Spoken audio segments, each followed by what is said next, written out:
Snowstorms don't stop it. Ice doesn't stop it. Honestly, nothing does. Hey guys and gals, welcome to Garage Gear. I'm JB. Just so we're clear here, this video is not sponsored. Hamburg Honda was kind enough to let me review this snowblower here in my garage. Let's see if this Honda has what it takes to bully a snowstorm into submission. Right off the bat, this two-stage Honda is assembled right here in the USA, and the model number on this unit is HSS928A SNOWBLOWER. 28 inches wide and clears up to 1,900 pounds of snow per minute. That's roughly 57 tons of snow per hour. Jeez, that cannon is on full blast. And to help this video blast through the YouTube algorithm, would you mind hitting that like button? Thank you very much. Here's the dimensions. She's 28 inches wide, but technically she's 28.9 inches wide, and that's probably because of these little bolts that stick out here on the sides. 58.5 inches long. She stands 43.5 inches high, and the dry weight of this unit is 276 pounds, the same weight as a large refrigerator. The housing height is 21.7 inches high, and the bucket depth at its widest point is approximately 14.25 inches. And deep inside, we find a steel 3-blade impeller with a diameter of 13 inches. This is pretty good considering most cheaper snowblowers only have an impeller diameter of 12 inches or less. And that extra inch allows this snowblower to process a lot more snow. It's a game of inches, gentlemen. And check out the teeth on these 14-inch serrated steel augers. These are great for busting up those ice-packed snowbanks at the end of your driveway. And spinning those augers is a cast aluminum gearbox. This helps dissipate heat well and resist rust. On the bottom, around the back, we find a set of 1/4 inch thick reversible heavy duty skids. And up on the top, we find a 5.25 inch wide chute that stands nearly 24 inches tall. This articulated chute offers precise direction and distance control of the snow. And this chute pivots 198 degrees. So hypothetically, you could shoot it over your shoulder to get it onto that snowbank and not in the street. She also launches that snow up to 52 feet. Perfect for blasting all that snow from your driveway to your neighbors. Right next to that chute, we have a high-powered LED headlight. Normally on most snowblowers, it's up here on the dash. Well, that gets blocked by the chute. So having it down here increases your visibility. Now let's see what she's working with underneath that top. Oh, one more. All right, every girl looks good in red. Whoa, baby, look at that. Wow. Look at the mechanisms driving that chute to turn it. That is just incredible. Over here, here's your auger belt and here's your drive belt. And this auger belt is just wildly thick. That's far thicker than most auger belts on other snowblowers. Same thing with the drive belt too. That's a huge pulley too. That can do some serious cranking. This is just so cool to see, especially when they're this clean. As a snowblower gets older, this tends to get a little bit dirty. That's just normal from wear and tear on the belts. You get a good look at the impeller housing too. Just massive. And right behind all that is the brains of the operation. The reason you buy a Honda snowblower, this is the Honda GX 270cc engine. Roughly 17.5 foot-pounds of torque, equipped with electric start. This is an engine that is built to last. Huge 1.3 gallon gas tank up on top, and it's wise to run these babies on ethanol-free or stabilized fuel. You have pretty good access to the carburetor, and there's a fuel shutoff valve below. And another feature that makes this snowblower pretty unique is right below that engine, an infinitely variable hydrostatic transmission. Pick the speed that's right for you with an easy single lever control. Just move that lever forward or backward to go the direction you want at the speed that you want. So if the snow's piling high, you can slow it down and really chew it up. Or if it's pretty light and fluffy, you can just speed it up and blast right through it. This is the secret to effortless snow clearing. You can engage your drive control, drive forward to chew up a snow pile, then back it up, and then hit that again and go forward, and keep doing this non-stop without ever taking your hand off the drive control. No more stopping to shift gears and re-engage, and it's virtually maintenance free. Now, getting this snowblower around are these tracks, or tank tracks. The dual track drive provides exceptional traction in most snow conditions. Their pliable, grippy cleats provide solid traction and ideal balance. They measure approximately 5 inches wide by about 21 inches in length. These are perfect for a gravel driveway or any surface really. Another thing with this track drive system is the auger height control. This allows me to tip the whole unit up or down on its tracks thanks to the pneumatic strut on the back. So let's say I'm at the end of my driveway and I have a huge snowbank to clear. Well, what I could start out by doing is tipping it back slightly to chew some snow off the top, and then I can tip it down, and even better, really tip it down. So now it's pointing downward down that skirt of the driveway to hit the bottom harder. Now, making our way up the tubular handlebars, here's your battery for the electric start. And the top of the dash may look a little intimidating, but it's far more straightforward than you think. Let's break it down. The top lever on the left controls your tracks. This gets them moving. This lever right here by your thumb, this controls your auger height control, allowing you to tip the snowblower up or down. Next to that, this is your throttle control, which has a pretty wide range. In the middle, this is your speed control lever for your hydrostatic transmission, allowing you to go forward and reverse. And then next to that is your chute control, which allows you to turn the chute side to side, again 198 degrees, and then allows you to adjust your deflector on the top up or down. And over here to the right, this is your auger control. Now this is a locking drive system. What you can do is hold down your drive lever, pull down on your auger lever, this locks into place, and then when I want to stop, everything comes up. This frees up my right hand so that way I can adjust my speed control or maybe my chute, and I can work a little bit more efficiently. At the bottom of the dash, here is your choke lever. You're gonna pull this out to get the engine started, and then as it gets going, you're gonna push it in. Off to the right, here's your key start for off, on, and start. Now, just below your handle grips are these trigger steering controls, which allow you to turn the snowblower one way or the other. Now, as far as warranties go on this Honda snowblower, it comes with a 3-year residential warranty as well as a 1-year commercial warranty. But you can bump that warranty up to as much as 6 years by purchasing an additional protection plan. Those are the details on this Honda HSS928A ATD. So if you're ready, I'm ready, let's go fire it up. All right, guys and gals, here's how we start this Honda up. Wait, no snow test? Nope, not this time around. It's 44 degrees in mid-November. The lake effect snow machine will turn on at some point here.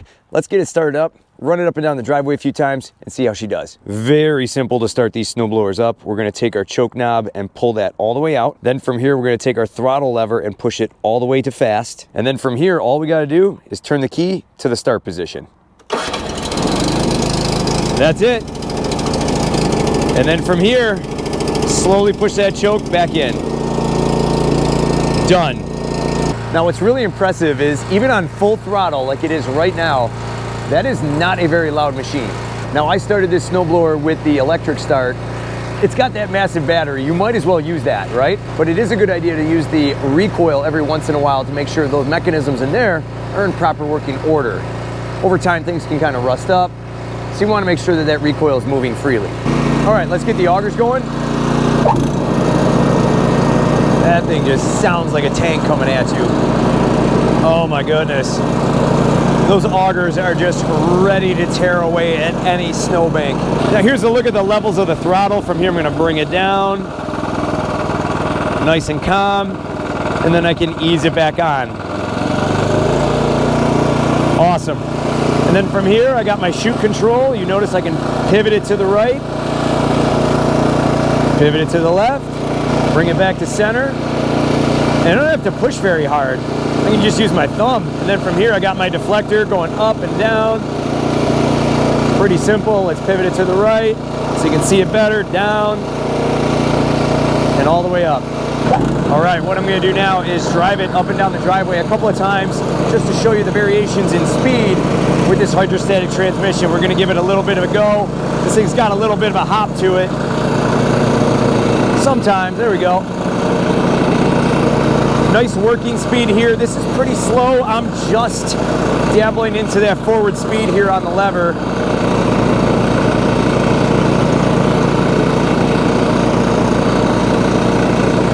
Not bad.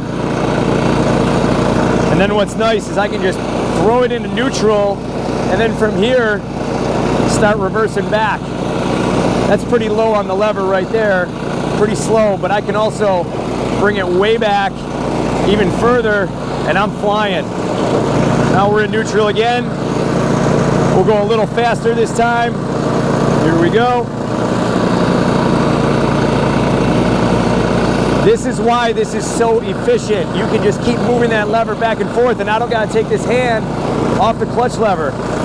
Then from here, back it up again. Full speed in reverse. Flying. Back to neutral. And she stops. Now let's give it lots of speed going forward. Here's a transport speed for you. Boom. Super fast. And then we'll back her right up. Awesome. So now what I'm going to do is I'm going to turn to the right here by pulling up on the trigger on the side. We're going to give it a little bit of gas. I'm going to pull up on that lever, and you notice, here I go. I'm turning, and I'm not putting any effort into it. I'm coming right at you. And then from here, we're going to back her right up. Again, pull on that trigger. She's backing up. Same thing if I want to go to the left. I'm going to give it a little bit of gas. Pull up on that left trigger. My hand's free. I can adjust all my mechanisms here on the dash. And I'm just turning left. If I want to back it up, bring it back. Pull up on that lever. Back it up. She straightens herself back out. Pretty nice. Here we go. We're going to make a nice hard turn here. Pulling up on that left trigger. Pulling it around. So that's pretty tight. That's not bad for tracks. There we go. Turn it around. Not too shabby. That's pretty close to what tires can do right there. Not bad, Honda. Boom, there it is. Pretty much turning within a foot or two on that line. Not bad. All right, so now we're here at the bottom of the driveway. Let's do a hard turn like we all have to do to get out of the street and back into the driveway. Let's go.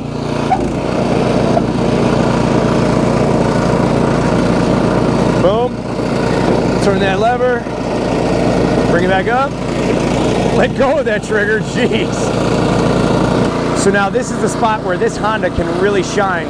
When you have all that snow piled up at the end of your driveway, you can hit the auger bucket lift lever or the auger height control, lift it way up, point that bucket down hard, and then from there give it a go, push it forward, and you're digging deep into the bottom of that mound.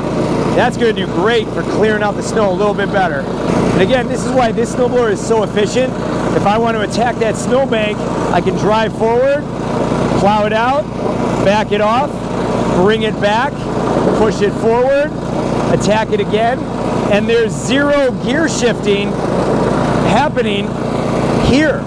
I'm not lifting it up, shifting gears, pushing it back down. I'm saving that time by just moving that lever back and forth on the hydrostatic transmission. Very cool. Now to shut this snowblower down, you can throttle it down a little bit. And then from here, just turn the key. And restarts are really easy. Can't beat that. And then turn it back off. Now here's what I like on this Honda HSS928A snowblower. I don't know how they do it, but this snowblower makes winter work feel fun. The engine. This is why you buy a Honda. This is a bulletproof engine that will deliver a ton of power and last for many years. Drown it in the ocean and it'll probably still run. These engines start up easy and don't bog down when you hit a snowbank. It's got an extra large gas tank so you can just keep plowing for a while. And they're relatively easy to maintain. Oil changes are right out the side. And I'll have my snowblower oil change video schedule linked down below in the description. Next up, the tracks and the hydrostatic transmission. These take bumps and sidewalk cracks so well. And if you have uneven terrain or a gravel driveway, these tracks will give you better grip and keep you moving forward. Next, we have a 28-inch auger housing coupled with a 13-inch impeller housing in the back. That's roughly a 46% auger to impeller ratio. And the higher that number is, the faster and more efficient the snowblower will clear snow. She sucks in snow like a Dyson vacuum and then shoots it out like a dreadnought tank. The auger height control is pretty handy for lifting that strawberry up in the front to help handle those higher snowbanks. Plus, you can tip it up like this here in your garage, so that way it's not sitting in all that moisture, leaving rust marks on the floor. Let's get a close look at this front end. Look at these auger teeth. These are like saw blades, and they're angled in a little bit on every auger to help pull snow in better. Kind of cool. And look at this impeller housing. It's got this little wall or ridge that helps contain the snow inside that impeller housing. Plus, each of the impeller blades have a 90-degree wall on them to help catch snow better and launch it right out. This helps keep moving all that snow out. And it's these little details that make this snowblower so special. Now here's what grinds my gears with this Honda. Now, one thing that does grind my gears with this track system is I have the bucket on the ground. I'm not pointing it super hard, but it's on the ground. I'm gonna give this a little bit of go. You see that? Really herky-jerky at a low speed. The traction from these tracks, it's getting a lot of grip right now. But in order to level it out, I gotta speed it up a little bit. Now to counteract that, if we look at the bucket, it's hard on the ground. I can lift it up just a little bit with that auger height control lever here next to my left hand. And then from there, give it a little bit of go. And you notice it's a lot smoother. Only downside, I'm not digging completely down. Now I discussed this bouncy behavior at low speeds with the employees over at my dealer. And they said that the reason for this was a combination of the skids on the snowblower and my driveway. My driveway is finished concrete and is kind of rough like sandpaper. And the way these skids are, 2 inches wide, laying flat, creates a lot of extra surface area. This slows the front of the bucket down while the tracks in the back are getting all this extra grip. And so you have this fight. This creates all that bouncing effect. And Honda actually recommends for this snowblower on a finished driveway, they're poly or plastic skids. These would move from the rear to the front ends of the bucket and get rid of that bounce. So if you have a finished driveway, you're gonna need to get some plastic skids. Turning this unit is a little tougher. Well, I like tires better. Well, Honda does make this snowblower in a tired version as well. And what tires lack in traction, they make up for in being so nimble. Tracks like these provide a lot more grip and more stability, but lack in maneuverability. Now, electrical power. In order to have all these features, and electric start that requires no plug-in, which are great, no question about it, you're going to want a power outlet nearby in your garage for a battery tender. It's gonna need the power to keep it juiced. And that kind of leads us to the next thing. When the chute control is off, you can't turn it. The unit needs to be on and running, so if you want to move the chute to maybe clear it out, or maybe tuck it tighter